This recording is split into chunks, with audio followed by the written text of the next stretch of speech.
اچھا، جو ساری دنیا کو گمراہ کرتا ہو اور گناہوں پر ابھار رہا ہو، his only mission is to destroy people, اور وہی کوئی ایسی بات بتا دے کہ اس وقت یا اس وقت مجھ سے زیادہ بچ کر رہنا ورنہ میں تمہیں تباہ کر دوں گا، تو اس سے بچنے میں کچھ آسانی نہیں ہو جائے گی؟ سو لسن، کہ شیطان جس کا کام ہی لوگوں کو گناہوں پر چلانا اور تباہ و برباد کرنا ہے، وہ خود اس واقعے میں، اس سٹوری میں ایسے 3 وقت بتا رہا ہے کہ اس وقت میں مجھ سے ذرا بچ کر رہنا۔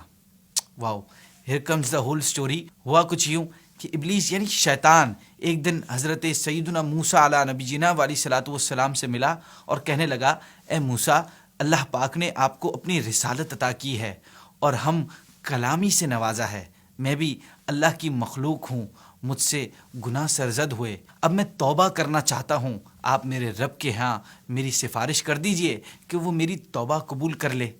جب حضرت سیدنا موسیٰ علیہ نبی جینا علیہ صلاۃ والسلام نے اللہ پاک سے کلام کرنے پہاڑ پر تشریف لے گئے تو عرض کی کہ اے میرے رب العالمین، ابلیس چاہتا ہے کہ تو اس کی توبہ قبول فرما لے۔ تو اللہ پاک نے فرمایا، اے موسیٰ، تمہاری عرض قبول ہو گئی، اس سے کہو کہ آدم کی قبر کو سجدہ کرے تاکہ اس کی توبہ قبول کر لی جائے۔ حضرت موسیٰ نے ابلیس کو جب اللہ کا حکم پہنچایا تو ابلیس غصے سے بڑک اٹھا اور تکبر کرتے ہوئے کہنے لگا کہ جب میں نے ان کی زندگی میں انہیں سجدہ نہیں کیا تو ان کے وصال کے بعد کیسے کر سکتا ہوں؟ پھر کہنے لگا، اے موسیٰ، چونکہ آپ نے اپنے رب کے یہاں میری سفارش کی ہے اس لیے میرے ذمے آپ کا حق ہے، آپ مجھے 3 موقعوں پر ضرور یاد رکھنا، میں ان موقعوں پر آپ کو نقصان نہیں پہنچاؤں گا۔ نمبر 1، غصے کے وقت، کیونکہ میری روح آپ کے دل میں اور میری آنکھ آپ کی آنکھ میں ہے اور میں آپ کے اندر خون کی طرح گردش کرتا ہوں، لہٰذا غصے کے وقت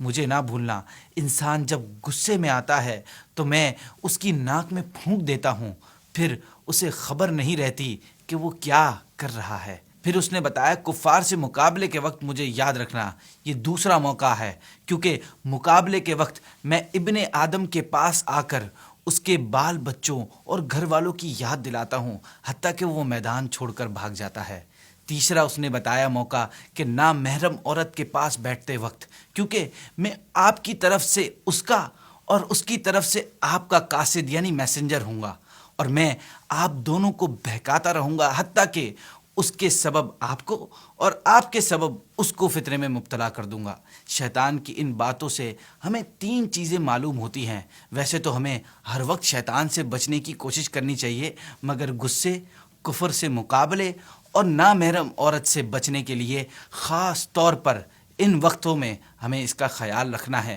اللہ پاک ہمیں شیطان کے شر سے ہمیشہ محفوظ فرمائے، کیونکہ بھائیوں، یہ توفیق بھی ہمارا رب کریم ہمیں دیتا ہے۔ اگر یہ ویڈیو اچھی لگی ہو تو اسے ضرور شیئر کیجیے گا۔